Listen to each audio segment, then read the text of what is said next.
berizin atau tidak, pagar laut rugikan nelayan, harga ikan jadi mahal. Bukan hanya di pesisir wilayah utara Tangerang, pagar laut juga berdiri tegak di wilayah Kampung Palijaya, Kecamatan Tarumajaya, Kabupaten Bekasi. Ternyata keberadaan pagar laut di Bekasi telah diketahui Kementerian Kelautan dan Perikanan KAKP setelah ramai di pemberitaan dan media sosial. KKP baru buka suara dan menyegel pagar laut di Bekasi pada Rabu, 15 Januari tahun 2025. Penyegelan tersebut dilakukan karena proyek itu tidak dilengkapi dengan izin persetujuan kesesuaian kegiatan pemanfaatan ruang laut. Penyegelan terhadap pagar laut ini akan berlangsung hingga waktu yang tidak ditentukan. Dinas Kelautan dan Perikanan DKP Jawa Barat mengklaim pagar bambu sepanjang 5 km dengan lebar area 70 meter, dengan luas area kurang lebih 50 hektar di Bekasi ini, merupakan proyek diperuntukkan bagi pelabuhan perikanan. Proyek ini melibatkan beberapa pihak baik negeri maupun swasta yakni PT Tunas Ruang Pelabuhan Nusantara atau dan PT Mega Agung Nusantara. Kerjasama proyek ini sendiri direncanakan berlangsung hingga tahun 2028 atau selama 5 tahun terhitung sejak penandatanganan kerjasama antara pemerintah Provinsi Jawa Barat dengan perusahaan terlibat pada Juni tahun 2023.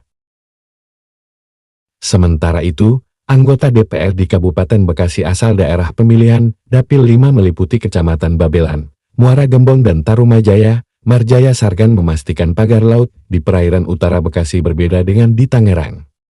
Kata dia, pagar laut di Bekasi itu legal buat pangkalan pendaratan ikan PPI ini resmi berbeda seperti di Tangerang, jadi bukan misterius.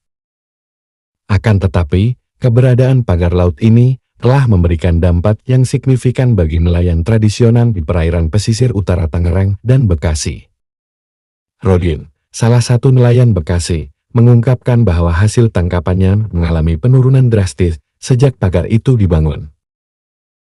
Sebelum ada pagar, saya bisa dapat 40 kg ikan sehari, sekarang paling banyak 5 kg, kata Rodin.